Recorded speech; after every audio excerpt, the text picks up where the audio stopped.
Why has democracy succeeded in America? Of course, by succeeded, I mean comparatively, not literally, not in the present, but what makes for the prospect of some sort of radical democracy spreading outwards and growing up? Why does the power that was once so carefully preserved at the top of the pyramid by the original framers of the Constitution seem drawn inexorably downward and outward in spite of the best efforts of the right to stop this? I mean, it's the really hard thing about being left in this country. The American left can't help but trip over these petrified little fetishes. Freedom, that's the worst. You know, Jean Kirkpatrick, for God's sakes, will go on and on about freedom. So what does that mean? The word freedom, when she talks about it, or human rights, you got Bush talking about human rights. So what are these people talking about? They might as well be talking about the mating habits of Venusians. These people don't begin to know what ontologically freedom is or human rights. Like, they see the bourgeois property-based rights of man type rights, but that's not enfranchisement. It's not democracy. It's not what's implicit, what's potential within the idea. It's not the idea with blood in it. That's just liberalism. The worst kind of liberalism, really, bourgeois tolerance. And what I think is that what AIDS shows us is the limits of tolerance, that it's not enough to be tolerated, because when the shit hits the fan, you find out how much tolerance is worth nothing. And underneath all the tolerance is intense, passionate hatred. Uh-huh. Look, you don't think that's true? It is. Power is the object, not being tolerated. Fuck assimilation. But, I mean, in spite of all this, the thing about America, I think, is that ultimately we are different from every other nation on earth in that with people here of every race, we can't. Ultimately, what defines us isn't race, but politics. It's not like any European country where there's an insurmountable fact of a kind of racial or ethnic monopoly or monolith, like all Dutchmen, Dutch people, are, well, Dutch. And the Jews of Europe were never European. They were just a small problem facing the monolith. But here, there are so many small problems that it's really just a collection of small problems. The monolith is missing. Of course, I suppose there is the monolith of white America, white, straight, male America. Which is not unimpressive even among monoliths. No, but look, when the race thing gets taken care of, and I don't mean to minimalize how major it is. I mean, I know it is. This is a really, really incredibly racist country, but it's like, well, the British. I mean, all these blue-eyed pink people, and it's just weird, you know? I mean, I'm not all that Jewish looking, or I don't know, maybe I am, but in New York, everyone is. So well, not everyone, but so many are. But in England, in London, I walk into bars and I feel like Sid the Yid. You know what I mean? Like Woody Allen and Annie Hall with the payas and the gabardine coat, like never, never, anywhere. So much. I mean, not actively despised. It's not like they're Germans. Who I think are still terribly anti-Semitic and racist too, and I mean like black racist. They pretend otherwise, but anyway. In England, there's just so. And at one point, I met this black gay guy from Jamaica who talked with a lilt, even though he said his family had been living in England since before the Civil War, the American one, and how the English never let him forget for a minute that he wasn't blue-eyed and pink. And I said, yeah, me too. I said, these people are anti-Semites. And he said, yeah, but the British Jews have got the clothing business all sewed up, and that blacks there can't get a foothold. And it was an incredibly awkward moment of just...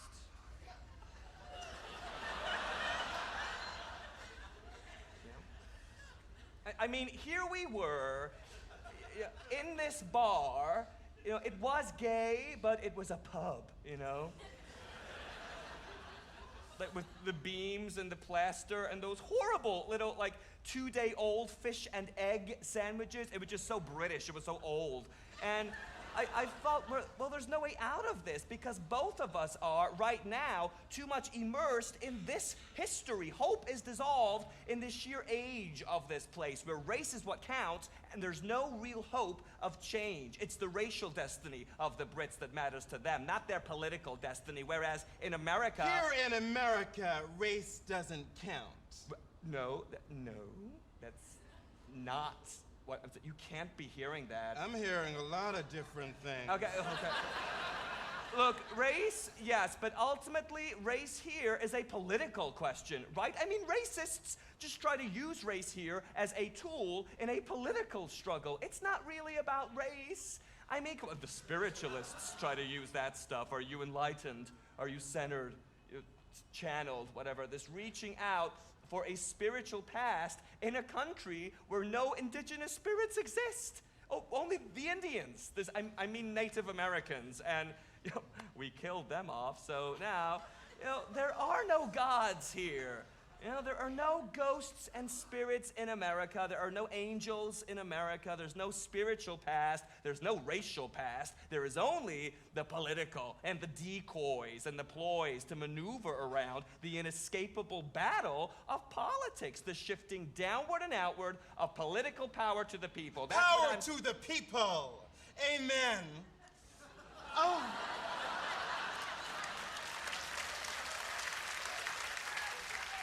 My goodness, will you look at the time? I gotta go. You think this is what, like racist or naive or something? Well, it's certainly something. Look, I just remembered I have an appointment. What? So I'm gonna get on. What? I mean, I really don't want to speak from some position of privilege. I'm sitting here thinking eventually he's got to run out of steam. So I'll let you rattle on and on, saying maybe about 7 or 8 things I find really offensive. But I know you, Louis. And I know the guilt fueling this peculiar tirade is obviously already swollen bigger than your hemorrhoids. Well, I don't have hemorrhoids. I get different. May I finish? Yes, but I don't have hemorrhoids. So finally, when I do get a word in, Pryor told you he's an asshole. Oh, you promised, Louis. Pryor is not a subject. Well, you brought him up. I brought up hemorrhoids. So it's indirect, passive-aggressive. Unlike, I suppose, bang me over the head with your theory that America doesn't have a race problem. Oh, be fair. I never said that. Not exactly, Well, but I it was. said... But it was close enough. Because if it had been that blunt, I'd have just walked out of here and left your hand. You deliberately misinterpreted. Stop interrupting. I have no. What? Talk? You've been running your mouth nonstop since I got here. Yada yada, blah blah blah. Up the hill, down the hill, playing with your monolith. And girlfriend, well, it is truly an awesome spectacle. But I got better things to do with my time than sit here listening to this racist bullshit. Just because I am not a racist. Oh, come on. Okay, so maybe I am a racist, but that's. I really hate that. It's no fun picking on you, Louis. You're so guilty. It's like throwing darts into a glob of Jell-O. There's no satisfying hits, just quivering. The darts just blop in and vanish. I just think that when you are discussing lines of oppression, it gets very complicated. Oh, and is that a fact? You know, we black drag queens have a rather intimate knowledge of the complexity of the lines of oppression. Ex-black drag queen. Actually, XX. You're doing drag again? Maybe. I don't have to tell you. Maybe. Well, I think it's sexist. I didn't ask you. Well, it is. The gay community, I think, has to adopt the same attitude towards drag as black women have to take towards black women blues singers. I'm sorry. Oh my, we are walking dangerous tonight. Well, it's all internalized oppression, right? I mean, the masochism, the stereotypes. Louis, are you deliberately trying to make me hate you? No! Are you deliberately transforming yourself into an arrogant, sexual political Stalinist / racist flag-waving thug for my benefit?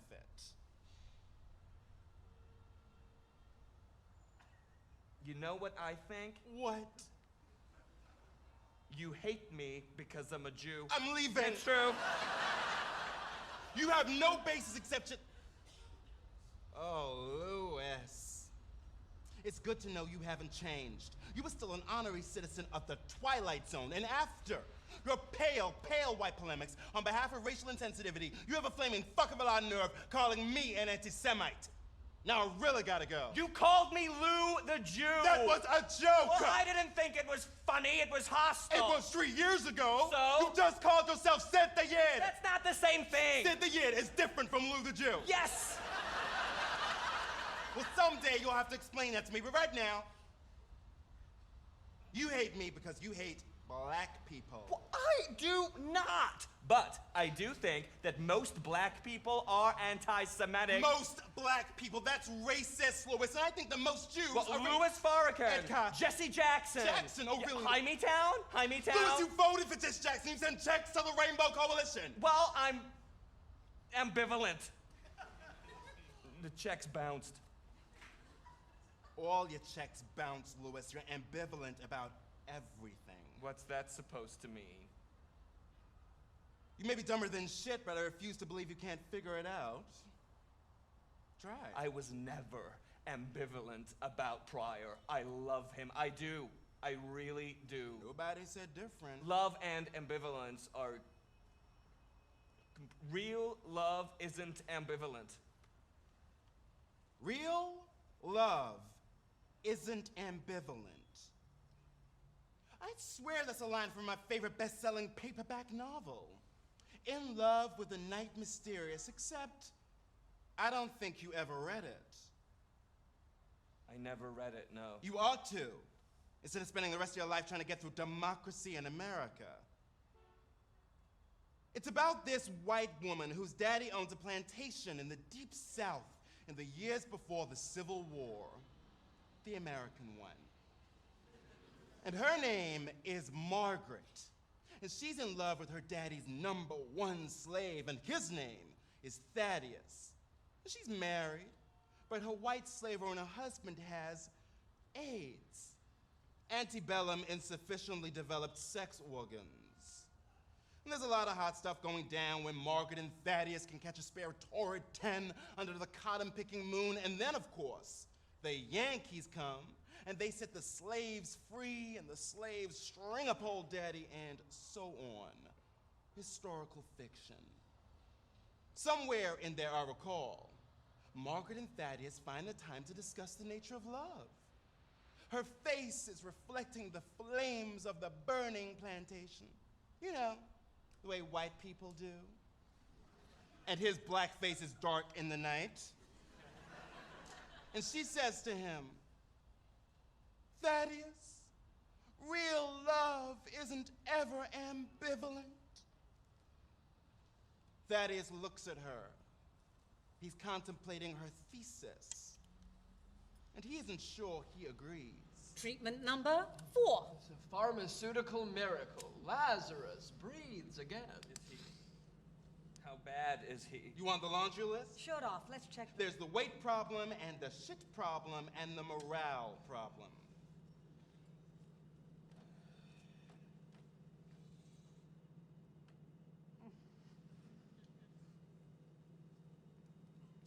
Only 6. That's good. Pants. And he thinks he's going crazy.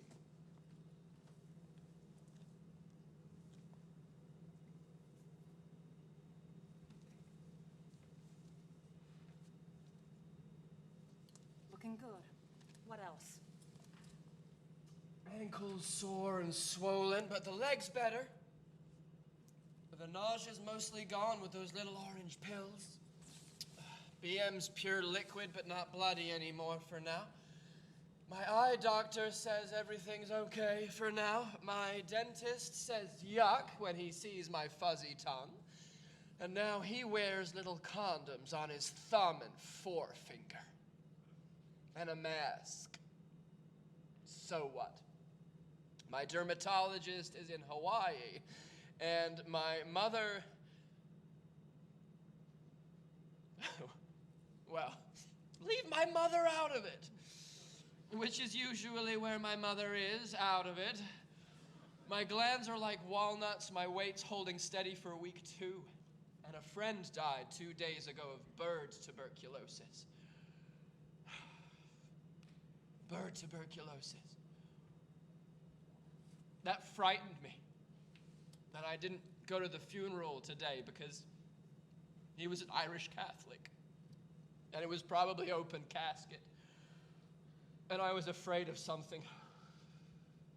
The bird TB. Or seeing him. Or so. Yes, I guess I'm doing okay. Except for, of course, I'm going nuts.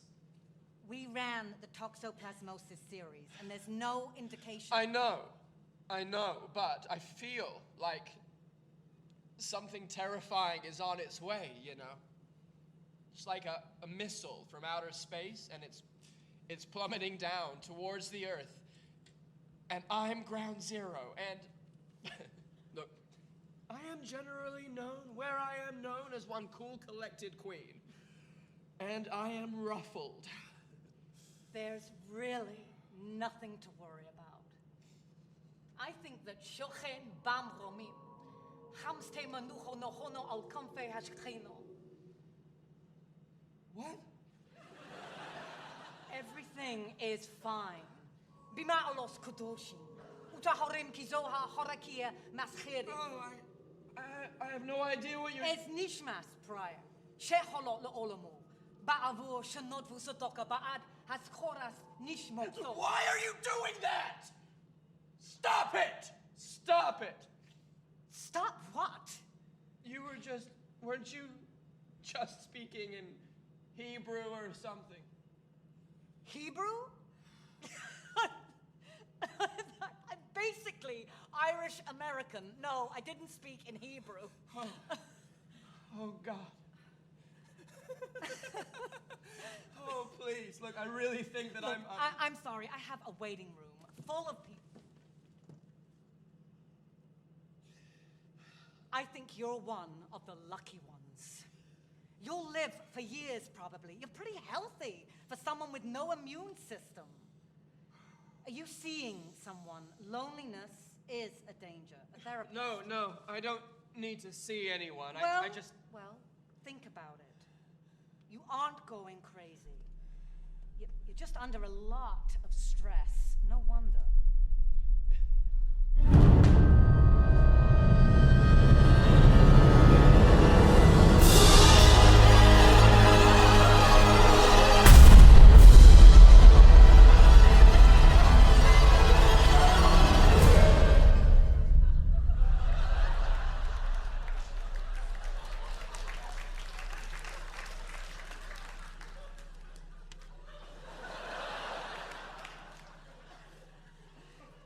Hebrew.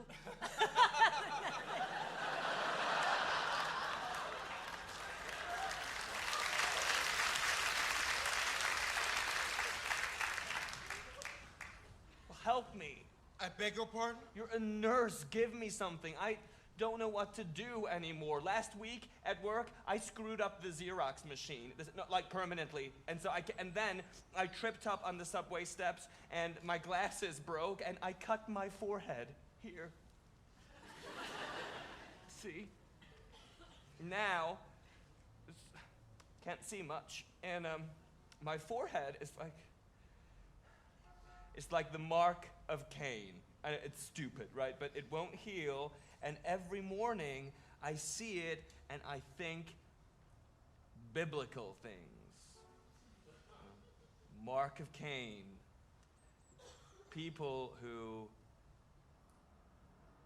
in betraying what they love, betray what's truest in themselves.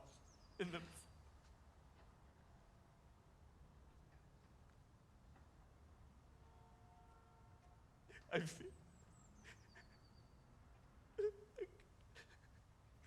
feel nothing but cold for myself. Just cold. And every night I miss him. I miss him so much.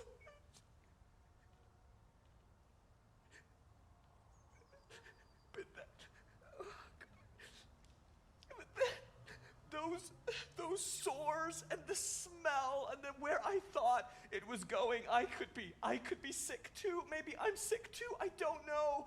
Please tell him I love him. Can you do that? I thought about it for a very long time. And I still don't understand what love is. Justice is simple. Democracy is simple. Those things are unambivalent. But love is very hard. And it goes bad for you if you violate the hard law of love. I'm dying. He's dying.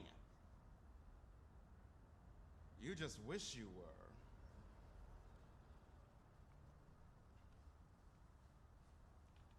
Oh, cheer up, Louis. Look at that heavy sky out there. Purple. Purple? Boy, what kind of homosexual are you anyway?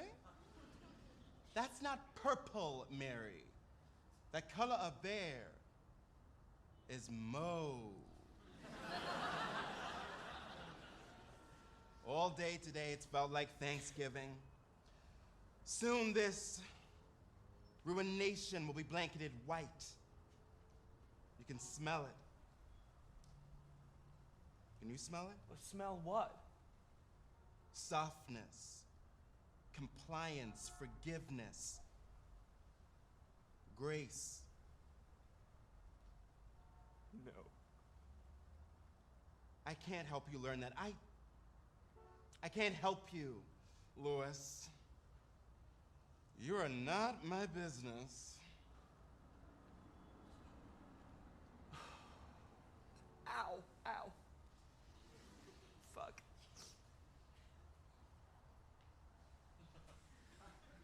Let me smell what? This...